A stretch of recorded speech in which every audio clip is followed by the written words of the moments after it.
పార్వతీదేవి పసుపు గణపతిని తయారు చేసి దానికి ప్రాణం పోసింది. అలాగే మనం మట్టి గణపతిని తయారు చేసుకొని గణపతిని ఆరాధన చేసుకుంటూ ఉంటాం. అయితే ఈ పసుపు గణపతికి మట్టి గణపతికి ఉన్నటువంటి ప్రత్యేకత ఏంటి వివరిస్తారా? బాగుందమ్మా.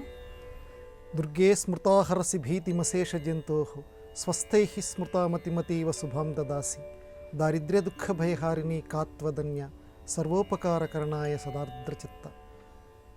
ఓం పార్వతీదేవ్యై నమః.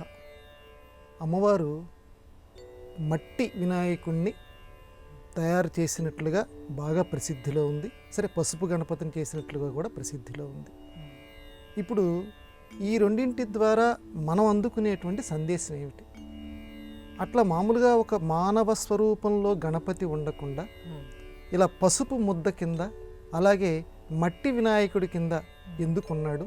అమ్మవారు అలా ఎందుకు తయారు చేసింది? మంచి ప్రశ్నమ్మ.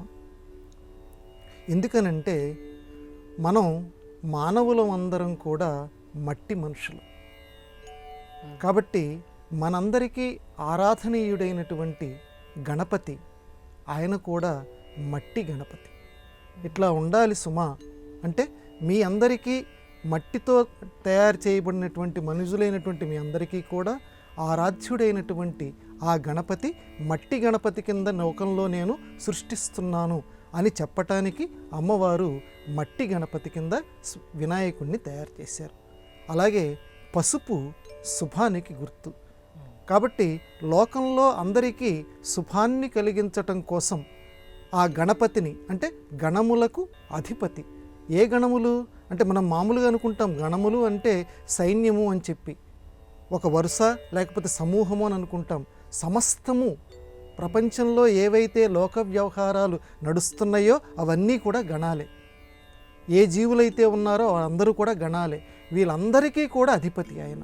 కాబట్టి ఇక్కడ పసుపుని తయారు చేయటంలోనూ లేకపోతే మట్టితో తయారు చేయటంలో ఉద్దేశం ఏంటంటే మీకు సన్నిహితంగా ఉంటాడు ఈ గణపతి. మీరు వేరే ఎక్కడికి మీరు వెళ్ళనక్కర్లేదు. కాబట్టి మీ స్వరూపమే ఇది. ఎందుకంటే మనం ఎంత స్నానం చేసినా ఒంటిని ఇలా నలిపితే మట్టి వస్తుంది.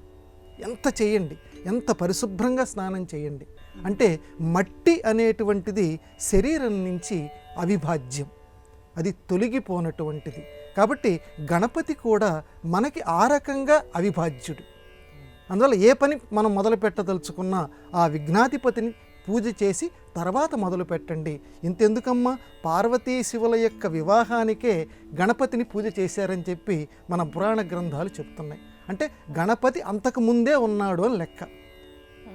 గణపతి అంతకుముందే అంటే పార్వతి అంటే ఈ మనం కేవలం మన తృప్తి కోసం లీల కోసం అమ్మవారు సృష్టించిందని ఉంది, కానీ పార్వతీ శివులే గణపతి పూజ చేసినట్లుగా ఉంది అంత. కాబట్టి గణానాంత్వం గణపతిగిం హవామహే. కాబట్టి ఆయన్ని కేవలం మట్టి విగ్రహం కింద చూపించడం ఏంటంటే ఈ పాంచభౌతికము, ఈ పంచభూతాలకు సంబంధించినటువంటి భూతాల్లో మట్టి, ఈ భూమి చాలా ప్రధానమైంది. ఈ మట్టిలోనే పెరిగాము, ఈ మట్టిలోనే చెప్పి మరి ఇప్పుడు ఆధునికంగా కూడా మనం చెప్పుకుంటున్నాం చూడండి. ఈ మట్టి ప్రధానం కాబట్టి బాగా సన్నిహితంగా చేయటానికి మట్టి గణపతిని చేశారు. అలాగే శుభాన్ని చేకూర్చడానికి పసుపు గణపతిని అమ్మవారు తయారు చేసింది.